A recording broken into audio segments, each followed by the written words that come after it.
శుభకర ఆయుర్వేద వైద్యశాల ద్వారా 18 సంవత్సరాలుగా ప్రజలకు సేవలందించడం ఆనందంగా ఉందన్నారు డాక్టర్ రంగనాథ్. ఇంకా ఆయుర్వేద వైద్యాన్ని ప్రజలకు చేరువ చేసేందుకు కృషి చేస్తున్నామన్నారు. కేరళ తరహా పంచకర్మ, క్షారస్తోత్ర, జలుక, శిరోధార లాంటి ఆయుర్వేద చికిత్సలు, మందులన్నీ మచిలీపట్నంలో అందుబాటులోకి తెచ్చామంటున్న డాక్టర్ రంగనాథ్తో మా ప్రతినిధి నరేంద్ర ఫేస్ టు ఫేస్. ప్రస్తుతం మనం మచిలీపట్నంలోని శుభకర కేరళీయ ఆయుర్వేద హాస్పిటల్లో ఉన్నాం.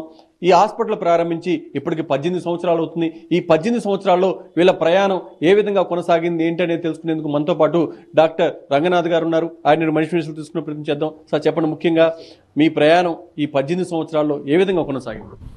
మచిలీపట్నంలో గత 18 సంవత్సరాలుగా మన శుభకర ఆయుర్ హాస్పిటల్ దిగ్విజయంగా నడిపించుకుంటూ వస్తున్నందుకు నాకు చాలా సంతోషంగా ఉంది. ఈ హాస్పిటల్ పెట్టిన కొత్తలో కొన్ని ఎత్తుబలాలు ఉంటాయి. ఎందుకంటే ఆయుర్వేదం కాబట్టి జనాల్లోకి తీసుకువెళ్ళడానికి, దానికి ఒక ఆదరణ తీసుకురావడానికి నేను చాలా కష్టపడాల్సి వచ్చింది. బట్ ఒక స్థాయికి వెళ్ళిన తర్వాత మనం ఎప్పుడు కొంచెం అంత ఇబ్బంది పడలేదు, ఒక కరోనా టైంలో తప్పితే. బట్ ఈ ఆయుర్వేద హాస్పిటల్లో మనం ప్రత్యేకత, శుభకర ఆయుర్వేద హాస్పిటల్ మచిలీపట్నం ప్రత్యేకత ఏంటంటే మనం అథెంటిక్ ఆయుర్వేద పంచకర్మ ట్రీట్మెంట్స్ వాడుతుంటాం. చాలామంది పంచకర్మలు అనగానే ఏదో మసాజ్ చేసి పంపించేస్తారు, లేకపోతే ఏదో పైన ఆయిల్ రాస్తారనే ఒక అపోహలో ఉన్నారు. అవి పూర్వకర్మలు అంటాం. అంటే ఇప్పుడు మనం మసాజ్ చేసే ముందు బాడీ మసాజు, స్టీమ్ అనేవి పూర్వకర్మ. ముఖ్యంగా మనం ఈ పంచకర్మలు అంటే ఇవన్నమాట: వమనం, విరేచనం, వస్తి, నస్యం, రక్తమోక్షణం. వీటిని పంచకర్మలు అంటాం. ఇవి అన్ని వయసుల వాళ్ళకి కొన్నిసార్లు చేయడం కొన్ని ఇబ్బందులు ఉంటాయి. అలాంటప్పుడు మనం ఏం చేస్తామంటే వాటిని క్రోడీకరించి అక్కడ చూపించే కేరళీయ పంచకర్మ చికిత్సలు మనం చేస్తూ ఉంటాం. ఆ కేరళీయ పంచకర్మ చికిత్సలు మనం చేస్తూ ఉంటాం. వీటిని కటిధార, కటివస్తి, శిరోధార అని చెప్తాం. వీటిని నేను ఎండి ఆయుర్వేద జనరల్ మెడిసిన్ అంటే కాయ చికిత్స అంటాము. సో ఆయుర్వేదంలో సూపర్ స్పెషలిస్ట్ డాక్టర్స్ ఉండరు, నెఫ్రాలజీ, న్యూరాలజీ. కాబట్టి సాధ్యమైనంత వరకు అన్ని జబ్బులు మేమే చూడాల్సి వస్తుంది. కాబట్టి నెఫ్రాలజీ, న్యూరాలజీ, కార్డియాలజీ, ఈ ఆర్థోపెడిక్స్ అంటే మోకాళ్ళ నొప్పులు, అన్ని వ్యాధులకి మనం ఇప్పటి వరకు, ముఖ్యంగా స్కిన్, హెయిర్కి చాలా మంచి సత్ఫలితాలతోనే మనం ఇప్పటి వరకు ట్రీట్మెంట్ చేయడం జరుగుతూ వస్తుంది. ఫలితాలు కూడా చాలా బాగుంటాయి. పేషెంట్స్ ఎప్పుడైనా ఒకళ్ళు ఇద్దరు మాత్రం మెడిసిన్స్ డిస్కంటిన్యూ చేయటం, సరిగ్గా వాడకపోవడంతో 1-2 రోజులు పేషెంట్స్కి అలవాటు పడే వరకు కొంత ఇబ్బంది ఉంటుంది. ఆయుర్వేదం డోస్ ఎక్కువ ఇవ్వటం వల్ల, దాన్ని అడ్జస్ట్ అవ్వటం వల్ల ఇప్పటి వరకు ఎటువంటి ఇబ్బందులు లేకుండా, సైడ్ ఎఫెక్ట్స్ లేకుండా, ఎటువంటి ప్రాబ్లమ్స్ లేకుండా మనం చాలా సంతృప్తికరంగా ఈ హాస్పిటల్ నడుపుతూ వస్తుంది. ముఖ్యంగా ఈ ఆయుర్వేదంలో ఎక్కువగా కూడా సోరియాసిస్ కేసులకు సంబంధించి వస్తూ ఉంటాయి. ఈ సోరియాసిస్కి సంబంధించి ఇక్కడ ఎలాంటి రిజల్ట్ ఉంటుంది? మనం సోరియాసిస్లో ఆల్మోస్ట్ అన్ని కేసెస్ సక్సెస్ రేట్లోనే ఉన్నాం. అంటే మనం చాలా హై లెవెల్ పబ్లిసిటీ ఉన్న హాస్పిటల్స్కి వెళ్ళి చాలా వేలు లక్షలు అయిపోయిన తర్వాత మన దగ్గరికి వస్తారు. లేదా మరీ తక్కువ స్థాయి మెడిసిన్స్ అంటే ఎవరైతే డాక్టర్స్ కారో వాళ్ళ దగ్గర వాడుతూ ఉంటారు. అలా కాకుండా మధ్యస్థంగా మనం ఎంతవరకు సోరియాసిస్లో పంచకర్మలు చేయాలి, కొన్ని వాటిలో పంచకర్మ లేకుండానే మనం సింపుల్గా మందులతోనూ, సింపుల్ పంచకర్మ చికిత్సలతోనూ మనం తగ్గించుకుంటూ వస్తున్నాం. సోరియాసిస్ చాలా రకాలు ఉంటాయి. ఓన్లీ తలలో ఉంటే స్కాల్ప్ సోరియాసిస్ అని, ఒళ్ళు మొత్తం ఉంటే రకరకాల ప్లేగ్ సోరియాసిస్ అని, పుస్టులా సోరియాసిస్ అని, కాళ్ళు చేతులకు ఉంటే పామోపులాంటార్ సోరియాసిస్ అని.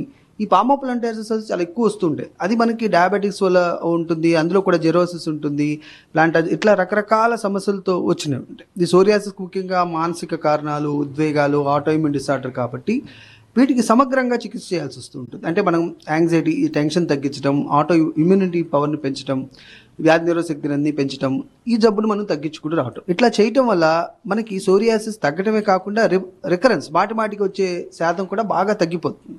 అందుకని మనం ఎప్పుడు సోరియాసిస్లో దాదాపు 100% పరిస్థితులతోనే మనం నడుచుకుంటూ వెళ్తున్నాం. సో సాధారణంగా ఇంగ్లీష్ మెడిసిన్ వాడుతూ ఉంటే కొంత సైడ్ ఎఫెక్ట్స్ ఎక్కువగా కనిపిస్తూ ఉంటాయి. ఈ ఆయుర్వేదం మెడిసిన్ వాడటం వల్ల కూడా అలాంటి పరిస్థితులు వస్తాయి. అంటే మనం డాక్టర్స్ కాని వాళ్ళ దగ్గర, లేకపోతే డోస్ తెలియని వాళ్ళ దగ్గర సైడ్ ఎఫెక్ట్స్ వస్తాయి. ఆయుర్వేదం నిజంగా వాడితే ఎటువంటి సైడ్ ఎఫెక్ట్స్ రావు. వేడి కూడా చేయటం అంటే మనం డోస్ ఎక్కువ ఇవ్వడం వల్ల అది అడ్జస్ట్మెంట్ అవ్వడానికి కొంత సమయం పడుతుంది. కానీ మనం చందనం, వట్టివేరు, సీర, సుగంధపాలు ఇవన్నీ చలవ చేసాయి కదా, ఇవన్నీ ఆయుర్వేదంలో ఉంటాయి. సైడ్ ఎఫెక్ట్స్ ఎప్పుడు వస్తాయంటే మనం ఇప్పుడు 100 మందికో 1000 మందికో మన పేషెంట్స్కి ఎప్పుడో ఒక మెడిసిన్ ఇస్తాం. అది ఎవరికో ఒకరికి పడకపోవచ్చు. మన ఎగ్జాంపుల్ ఒక డాక్టర్ గారి దగ్గరికి వెళ్తే మీకు యాంటీబయాటిక్ ఏదో సిప్రోఫ్లాక్సిన్ పడదో, లేకపోతే నాసైడ్స్ పడవు, ఓపిడెనైజిస్ పడదు అని ఎప్పుడు చెప్తాం. మనం 100 మందికి ఇచ్చినప్పుడు ఎవరికో సైడ్ ఎఫెక్ట్ ఒకరు. అట్లాగే ఆయుర్వేదంలో కూడా సాధ్యమైనంత వరకు ఈ వాతపిత్తాలను అనుసరించి, ఆ శరీర ప్రకృతి అనుసరించి మందులు ఇస్తాం. బట్ ఎవరో ఒకరు సరిగ్గా చెప్పబోయినప్పుడు వాళ్ళ శరీరం సరిగ్గా జబ్బుని సరిగ్గా పూర్తిగా మనం చెప్పకుండా కొన్ని చెప్పినప్పుడు ఒక్కోసారి చిన్న సైడ్ ఎఫెక్ట్స్ వస్తాయి. అవి కూడా రివర్సిబులే, దాని ఏం ప్రాబ్లం ఉండదు. సైడ్ ఎఫెక్ట్స్ చాలా చాలా చాలా తక్కువ. అవి కూడా రీజనబుల్ సైడ్ ఎఫెక్ట్స్, వేడి చేయటం, మోషన్ టైట్ అవడం, అట్లాంటి చిన్న సమస్యలే తప్ప ఎటువంటి సైడ్ ఎఫెక్ట్స్ ఆయుర్వేదంలో ఉండవు. కొన్ని చోట్ల మనం వింటూ ఉన్నాం, పేషెంట్లు కూడా చెప్తున్నారు, ఈ ఆయుర్వేదం అదేవిధంగా ఇంగ్లీష్ మెడిసిన్ రెండు కూడా కలిపి వాడుతున్నారు, రిజల్ట్ ఎక్కువగా ఉంటుందని చెప్తున్నారు. నిజంగా అలాంటి పరిస్థితి ఉంటుంది? అంటే మనం ఇప్పుడు ఒక ఆయుర్వేదం డాక్టర్ ఇప్పుడు ఆయుర్వేదం మందులు రాయడానికి ప్రయత్నం చేయాలి. అలోపతి మెడిసిన్స్ వాడాలి అంటే అలోపతి డాక్టర్ గారి యొక్క ఏదో పర్యవేక్షణలో వాళ్ళు ఏ మందులు వాడుతున్నారో అవి వాడుకుంటూ ఉండమని చెప్పాలి. ఇప్పుడు డయాబెటీస్ ఉంది, లేకపోతే షుగర్ ఉంది, షుగర్ డయాబెటీస్ అన్న, హైపర్ టెన్షన్, బీపీ ఉంది, థైరాయిడ్ ఉంది. థైరాయిడ్ ల్యాండ్ ఒకేసారి వాటిని మందులు మనం మానేయకూడదు. మన మెడిసిన్ స్టార్ట్ చేసినప్పుడు డయాబెటీస్ వల్ల, హైపర్ టెన్షన్ వల్ల వచ్చే కంప్లైంట్స్ తగ్గించగలుగుతాం. ముఖ్యంగా మన శుభకర ఆయుర్వేద హాస్పిటల్లో మనం చెప్పేది ఏంటంటే పేషెంట్ నొప్పులు ఎక్కువగా మన ఆయుర్వేదం నొప్పులతో వస్తారు. మనం చాలామంది ఇప్పుడు ఈ పల్లెటూరులోనూ లేకపోతే వేరే చోట ఏం చేస్తారంటే ఆయుర్వేదం పేరుతో పట్టీలు వేసేస్తున్నారు. పట్టీలు వేసేసి వాళ్ళకి సగం ఇంగ్లీష్ మందులు సగం ఆయుర్వేద మందులు రాసి వాళ్ళకి ఏదో తోచింది ఏదో ఇచ్చేస్తారు. మార్కెట్లో చాలా కంపెనీస్ ఉన్నాయి, ఇప్పుడు బోల్డ్ అని కంపెనీస్ వచ్చేయడం వల్ల కంపెనీ మందులు రాసేస్తారు, ఈ పట్టీలు వేస్తారు. వాళ్ళు ఏదో మెడిసిన్స్ శ్రీశైలం నుంచి వచ్చామని అక్కడి నుంచి వచ్చి ఇంగ్లీష్ మందులు పొడి చేసి వాటి మీద క్యాప్సూల్స్ పెట్టిస్తారు. అప్పుడు ప్రమాదం వస్తుంది. అప్పుడు వాళ్ళు వేరే డాక్టర్స్ దగ్గరికి వెళ్ళి మనం ఆయుర్వేదం వాడేవండి అని చెప్తారు, అలోపతి డాక్టర్ దగ్గర. వాళ్ళు నిజమే అనుకుంటారు. అక్కడ ప్రాబ్లం ఆయుర్వేద మందులతో కాదు, ఇంగ్లీష్ మందులతో కాదు. అక్కడ మందులు వచ్చేది ఏది ఫ్రాడ్స్ వల్ల, లేదా ఈ ఆయుర్వేదం డాక్టర్లు ఇంగ్లీష్ మందులు హై డోస్లో రాయటం వల్ల, తెలియకుండా ఇవ్వటం వల్ల.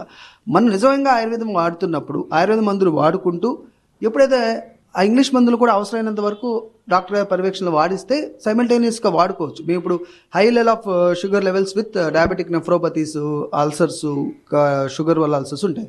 మన శుభకర ఆయుర్వేద హాస్పిటల్ మచిలీపట్నంలో మనం bold and sugar ulcers, diabetic ulcers, లేకపోతే వెరికోజ్ అల్సర్స్ తగ్గించాం. వాళ్ళందరికీ బీపీ షుగర్లు ఉంటాయి. ఇప్పుడు షుగర్ సోరియాసిస్ వచ్చిన చాలా మందికి కూడా బీపీ షుగర్లు ఉంటాయి. ఆ మందులే మనం మాన్పించాం, సడన్గా మనం మానకూడదు. అట్లా మనం సైమల్టేనియస్గా ఒక పద్ధతిలో వెళ్తే చాలా. కేరళలో కూడా చేసేది అదే.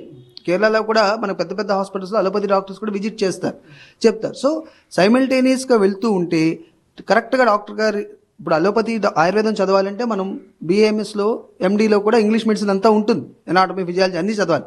కానీ మాకు అవగాహన ఉంటుంది కాబట్టి మెడిసిన్స్ వాడచ్చా లేదో చెప్పగలం, మనం రాయకూడదు. ఎమర్జెన్సీ అయితే తప్ప ప్రాణం, ఇప్పుడు కొన్ని మైనర్ సర్జరీస్ చేయాలని వచ్చాయి కాబట్టి ఎమర్జెన్సీస్ ఉన్నప్పుడు ఎమర్జెన్సీ ప్రాణం పోతుందని నేను చేస్తూ కూర్చోలేక తెలుసు కాబట్టి అవి చేయటం అంతే తప్ప సహజంగా నొప్పులకి వాటికి ఆయుర్వేదంతోనే వాడాలి, ఆయుర్వేదంతోనే తగ్గించగలుగుతాం. Unless there is a need, అప్పుడు అలోపతి డాక్టర్ గారి సలహాతో మనం మందులు వాడుకోవచ్చు. 18 సంవత్సరాలుగా మీరు మచిలీపట్నం ప్రజలకు సేవలు అందించారు. ఇంకా బయట మీరు ఏదైతే మీ శుభకర హాస్పిటల్కి సంబంధించి కొత్తగా బ్రాంచ్లు ఏర్పాటు చేసే ఆలోచన ఉంది? ఇదివరకు మనం విజయవాడలో పెట్టాము.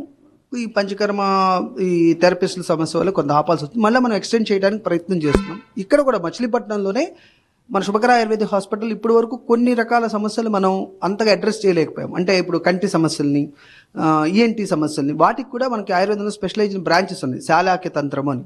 ఆ డాక్టర్స్ కూడా స్పెషలైజ్ ఈ కంటికిను మనకి శాలాక్య తంత్రంలో ఉన్నారు. వాళ్ళని పిలిపించి ఈ PCODs, ఇన్ఫర్టిలిటీస్ మనం చేస్తున్నాం. ఇంకా కొంచెం ఎక్స్టెన్షన్గా వాళ్ళ పైల్స్, ఫిస్టులా, ఫీచర్స్ నేను కొంతవరకు చేస్తాను.